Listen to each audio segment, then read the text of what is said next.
তারপর থেকেই প্রতিবন্ধীরা ফুসছে। এই কারণেই ফুসছে, প্রতিবন্ধী 2016 কেন্দ্রীয় আইনে যে পরিমাণ ভাতা দেওয়ার কথা রাজ্যগুলো, তার মধ্যে অন্যতম মানবিক ভাতার নামে 2018 সাল থেকে মাত্র 1000 টাকা ভাতা এদের দেওয়া হচ্ছে। আর অন্যান্য ক্ষেত্রে আমরা বাজেটে লক্ষ্য করলাম যে এ রাজ্যের মুখ্যমন্ত্রী তিনি ভাতা বাড়ালেন, ভাতার পরিমাণ বাড়িয়ে দিলেন এবং ক্যাটাগরিক্যালি বাড়িয়ে দিলেন। আর এ রাজ্যের বেকারদের যখন কাজ দিতে পারছেন না, তখন তাদের মুখ বন্ধ করবার জন্য তাদেরকে 1500 টাকা করে ভাতা দিচ্ছে। যন্ত্রণার বিষয় এখানে, একটা পরিবারে একটা প্রতিবন্ধকতাযুক্ত ছেলে বা মেয়ে আছে, সে ভাতা পাচ্ছে 1000 টাকা, তার মা লক্ষ্মীর ভাণ্ডার পাচ্ছে 1700 টাকা বা 1500 টাকা, আর তার দাদা বা ভাই মাধ্যমিক পাশ করবার সুবাদে সে পাচ্ছে 1500 টাকা। তাহলে প্রতিবন্ধকতাযুক্ত ছেলে মেয়ের দায়িত্ব নেওয়ার কথা সরকারের, সেখানে তার মাকে ভাতা বাড়িয়ে দেওয়া হচ্ছে বৈতরণী পার হওয়ার জন্য, তার ভাইকে ভাতা দেওয়া হচ্ছে বেশি বৈতরণী পার হওয়ার জন্য। আর সেই মা মারা গেলে সেই ছেলেটার বা মেয়েটার কি হবে যার প্রতিবন্ধকতা আছে, এটা সরকার ভাবছে না। ভাবছে এরা সমস্যা ক্রিয়েট করছে যে অনেক প্রতিবন্ধী পরিবারের সদস্য সংখ্যা বেশি আছে, তাদের পরিবারটিকে আলাদা করছে না। আমরা যখনই আমাদের পরিবারটিকে অনলাইনে আলাদা করার জন্য প্রক্রিয়া করতে যাচ্ছি, তখনই আমরা দেখছি যে সেই প্রক্রিয়াকরণ যে অপশন, সেই অপশনটি বন্ধ করে রেখে দিয়েছে। সেই অপশনটা কবে খোলে, কবে চালু হয়, আমরা কিন্তু কিছুই টের পাই নাই। টের পাই একমাত্র এই খাদ্য দপ্তরে যিনি আধিকারিক থাকেন, ওরাই হয়তো টের পায়, বাকি কেউ টের পায়। যখনই আমরা আবেদন করতে যাই যে আমার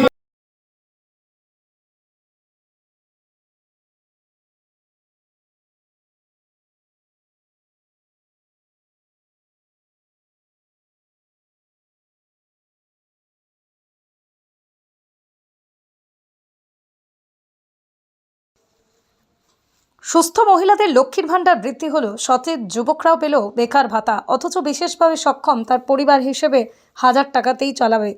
পশ্চিমবঙ্গ রাজ্য প্রতিবন্ধী সম্মেলনের বিক্ষোভ ডেপুটেশন রাজ্য জুড়ে। কেন্দ্র হোক কিংবা রাজ্য, বাজেটে বরাদ্দ নেই বিশেষভাবে সক্ষমদের। শুধু শারীরিকভাবে নয়, সামাজিক ও সরকারি ক্ষেত্রেও রয়েছে নানান উদাসীনতা। আর তার ফলেই মুখে সহানুভূতি, করুণা, দয়া থাকলেও বাস্তবে খাদ্য, বস্ত্র, বাসস্থান, শিক্ষা, চিকিৎসা সব ক্ষেত্রেই প্রতিবন্ধকতা। সমস্যা নিয়ে সংগঠনের মাধ্যমে সারা বছর লাগাতার বিভিন্ন গণ আন্দোলন গড়ে তোলেন। এক্ষেত্রে তিনি আক্ষেপের সাথে জানিয়েছেন, বিগত 8 বছরে একটা টাকাও ভাতা বৃদ্ধি হয়নি। যদিও লাগাতার দীর্ঘ আন্দোলনের ফলে এই মানবিক পেনশন দেওয়া শুরু হয়েছিল এই রাজ্যে, যদিও কেন্দ্রীয় সরকারের তরফ থেকে প্রতিবন্ধীদের চিকিৎসা বিনামূল্যে নিয়মিত সহায়ক সরঞ্জাম প্রদান, স্বনির্ভরতার লক্ষ্যে নানান পরিকল্পনা গ্রহণ এবং প্রকল্প চালু করা হয়েছে কেন্দ্রীয় সরকারের তরফে। রেল, বিমান সহ নানান যাতায়াত এবং পড়াশোনা, উচ্চশিক্ষা, চাকরি সব ক্ষেত্রেই হয়েছে। শুধু বেকারদের এই প্রতিবন্ধী ভাতা বাড়েনি। এখনও সমাজে বিশেষভাবে সক্ষম, বিশেষত মুখ এবং বধিরদের নির্যাতনের শিকার হতে হচ্ছে মাঝে মধ্যেই। তাই কেন্দ্র এবং রাজ্য দুই সরকারই যাতে তাদের উঠে আসা প্রস্তাবিত বিভিন্ন দাবি মেনে বিভিন্ন পরিকল্পনা গ্রহণ করেন, তার জন্যই এই আন্দোলন।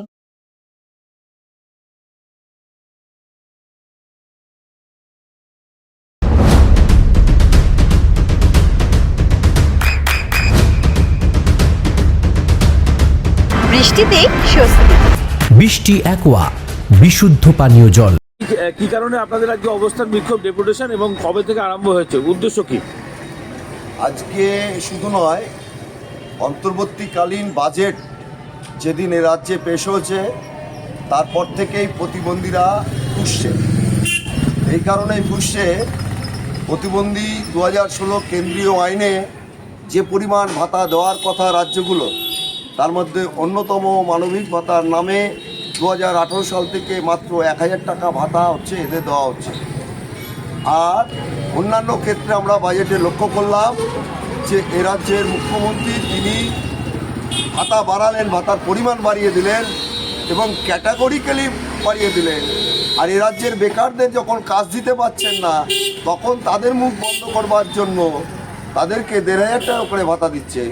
যন্ত্রণার বিষয় এখানে, একটা পরিবারে একটা প্রতিবন্ধকতাযুক্ত ছেলে বা মেয়ে আছে, সে ভাতা পাচ্ছে 1000 টাকা, তার মা লক্ষ্মীর ভাণ্ডার পাচ্ছে 1700 টাকা বা 1500 টাকা, আর তার দাদা বা ভাই মাধ্যমিক পাস করবার সুবাদে সে পাচ্ছে 1500 টাকা। তাহলে প্রতিবন্ধকতাযুক্ত ছেলে মেয়ের দায়িত্ব নেওয়ার কথা সরকারের, সেখানে তার মাকে ভাতা বাড়িয়ে দেওয়া হচ্ছে বৈতরণী পার হওয়ার জন্য, তার ভাইকে ভাতা দেওয়া হচ্ছে বেশি বৈতরণী পার হওয়ার জন্য। আর সেই মা মারা গেলে সেই ছেলেটার বা মেয়েটার কি হবে যার প্রতিবন্ধকতা আছে, এটা সরকার ভাবছে না, ভাবছে এরা সংখ্যায় কম। আজকে আমরা প্রতিটি ব্লকে ব্লকে কালীগঞ্জ থেকে শুরু করেছি, নাকাশি পাড়া, কৃষ্ণনগর 2, কৃষ্ণনগর 1, স্বরূপগঞ্জ, হাঁসখালি, আজকে হচ্ছে শান্তিপুরে। এখন এসে আমরা শেষ লগ্নে দাঁড়িয়েছি, এরপরে আর অফিস আওয়ার নেই, তাহলে আরও পৌঁছতাম। গতকালও হয়েছে করিমপুর সহ বিভিন্ন ব্লকগুলোতে আমরা দিয়েছি।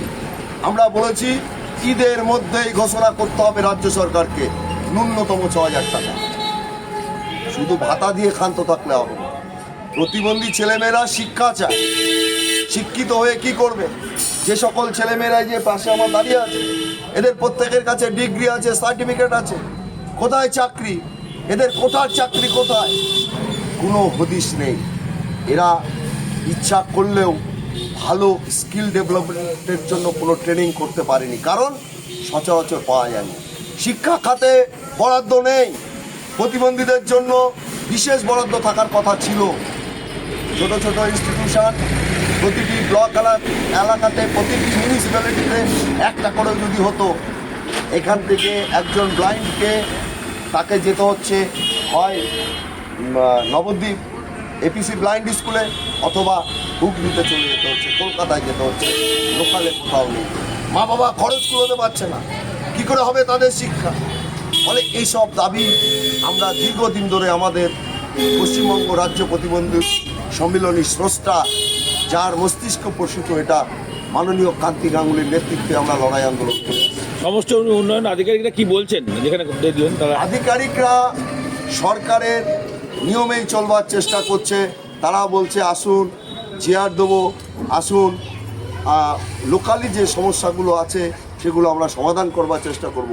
আমাদের সুভাষিস ভাই প্রস্তাব দিয়েছে যে শান্তিপুর বিডিওকে বলেছে একমাত্র শান্তিপুর ব্লক যেখান থেকে একটা ইকুইপমেন্ট সহায়ক সরঞ্জাম আনার জন্য নৈহাটি পৌঁছে যেতে হচ্ছে বনহুগলিতে। কেন শান্তিপুর ব্লক দায়িত্ব নিয়ে একটা ক্যাম্প করবেন না? উনি কথা দিয়েছেন মার্চ মাসে নাগাদ যোগাযোগ করে উনি একটা ক্যাম্পের ব্যবস্থা।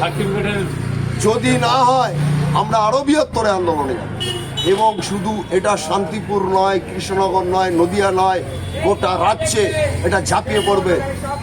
স্বাধীনতার 78 বছর পর এটা আমাদের কাছে লজ্জা, ভারতবাসীর কাছে লজ্জা যে ভারতবর্ষে জন্মগ্রহণ করে একজন প্রতিবন্ধী মানুষ বেঁচে থাকবার জন্য, তার শিক্ষার জন্য, তার বাসস্থানের জন্য, তার কর্মসংস্থানের জন্য রাস্তায় নেমে লড়াই করতে হচ্ছে। এটা দেশের কাছে লজ্জা, জাতির কাছে লজ্জা, রাষ্ট্রপুঞ্জের কাছে লজ্জা। ফলে আমরা এই আন্দোলন চালিয়ে যাব যতদিন না আমাদের সরকারি গৃহ আবাস যোজনা যেটা আছে তাতে কি বিশেষভাবে সক্ষমদের কোনো সুযোগ দেওয়া হয় আলাদা? একটা মাত্র ব্লক কালীগঞ্জ ব্লক বললেন, ওনাদের কাছ থেকে জেলা দপ্তর থেকে 163 জনের নাম পাঠানো হয়েছে। বাকি ব্লকগুলোতে বললেন না। শান্তিপুরের বিডিও বললেন যে আমরা তাহলে খোঁজ নেব। ফলে এনারা পাঠিয়ে দিয়ে ক্ষান্ত দেখেছেন, বাকি কোনো খোঁজ খবর নেননি। ফলে আমরা বলেছি ইমিডিয়েট খোঁজ নিয়ে এখানকার যারা ব্লক নেতৃত্ব আছে তাদেরকে জানাবো। মুখ এবং বধির বিশেষভাবে সক্ষম যে ছাত্রছাত্রীরা আছে তারা তো সাধারণ স্কুলেই পড়াশোনা করছে, সেখানে মাস্টারমশাই কী পড়ালেন কীভাবে বুঝবেন? আমাদের তো এটা কেন্দ্রীয় দাবি যে সমস্ত আমরা বলার সময় বলেছি যে প্রতিটি ব্লকে, আপনার এই ব্লকে যদি মুখ ও বধির প্রতিবন্ধীর সংখ্যা 100-র বেশি হয়, কেন আপনি একটা স্কুল করবেন না? আপনাকে এখানে একটা কেন তার শিক্ষার উন্নত শিক্ষার জন্য ব্যবস্থা থাকবে? ওনারা বলেন সর্বশিক্ষা মিশনের ব্যবস্থা আছে। সর্বশিক্ষা মিশন নামে আছে, ভেতরে পোকলা, কিচ্ছু নেই। এক সপ্তাহে একদিন করে, মাসে একদিন, 15 দিন পর একদিন তাদেরকে ডেকে খানিকটা ট্রেনিং দেওয়া আছে। ওই ট্রেনিংয়ের মধ্যে দিয়ে একটা ছাত্রের জীবন করতে পারে না। সেই কারণে কি গবেষণা বা উচ্চশিক্ষার ক্ষেত্রে বিশেষভাবে সক্ষম ছাত্র পাওয়া যাচ্ছে না? বিশেষভাবে এরা স্কুল ছুট হয়ে যাচ্ছে, স্কুলে যেতে পারছে না। একদিকে খরচ, যাতায়াত খরচ বাড়ছে, থাকা খাওয়ার খরচ বাড়ছে, পড়াশোনার খরচ বাড়ছে।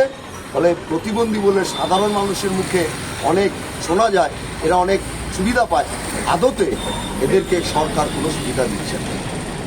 বিশেষভাবে সক্ষমদের কি রেশন বা অন্যান্য ব্যবস্থা যেগুলো আগে ছিল তার তুলনায় কি আরো বেড়েছে না কমেছে? কি মনে হয়? কিছুই বাড়েনি।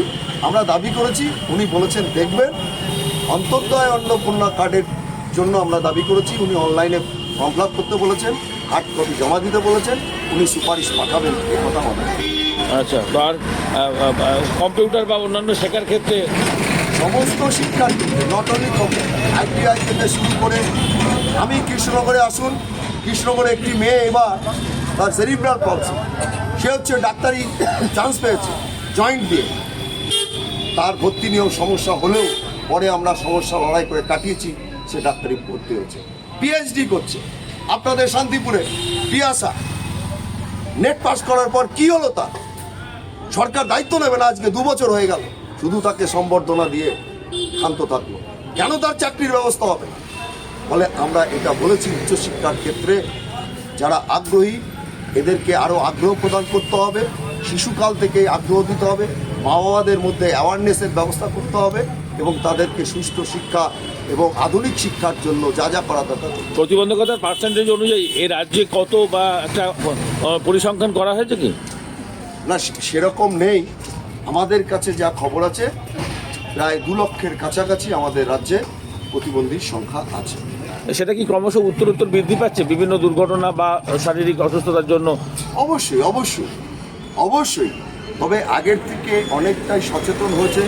আমরা আমাদের সংগঠনের মধ্য দিয়ে সচেতনতা শিবির করি এবং মা বাবাদের অ্যাওয়ারনেস করি, যেটা গভর্নমেন্টের করার কথা সেটা আমরা সংগঠন পশ্চিমবঙ্গ রাজ্য প্রতিবন্ধী সম্মেলনী করে থাকি। বিয়ের আগে থ্যালাসেমিয়া পরীক্ষা, রক্ত পরীক্ষা বাধ্যতামূলক কেন করতে পারছে না?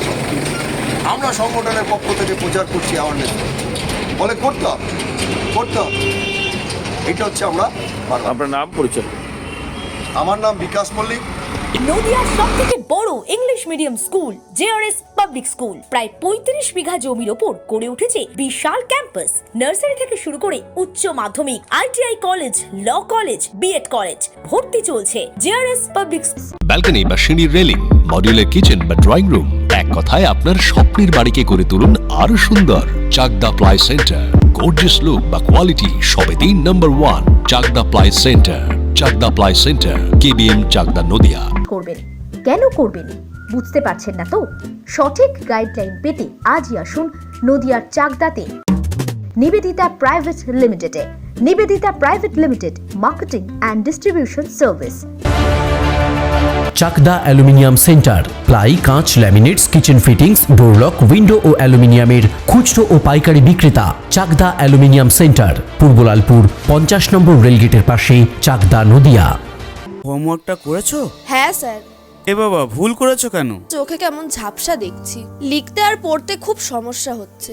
চাকদার মডার্ন অপটিক্স থেকে ভালো চোখের ডাক্তার দেখিয়ে নাও। প্রতিদিন প্রকৃত চোখের ডাক্তার ও দৃষ্টি বিশেষজ্ঞ মডার্ন অপটিক্স, চাকদহে। স্যামসাং, জিও, রিয়েলমি, নদিয়ার একমাত্র অথরাইজড ডিস্ট্রিবিউটর ঘোষ কমিউনিকেশন, থানার মোড়, চাকদা। ভাবছেন 3 স্টার ক্যাটাগরিতে কাটাবে? রুম রে মাত্র 1500 টাকা থেকে স্টার, খাওয়া দাওয়া রিজনেবল প্রাইস। নদিয়ার একমাত্র 3 স্টার ক্যাটাগরি হোটেল NB সোনার বাংলা হোটেল, কল্যাণী এইমসের ঠিক উল্টো দিকে, কল্যাণী, নদিয়া। নদিয়া জেলার সবথেকে বড় বিল্ডার্স চাকদার মা মনসা বিল্ডার্স, রড ও সিমেন্টের পাইকারি ও খুচরো বিক্রেতা। মা মনসা বিল্ডার্স, পদ্মবিলা, চাকদা, নদিয়া। রড কেনাকাটায় থাকছে ডিসকাউন্ট অফার। মা মনসা বিল্ডার্স।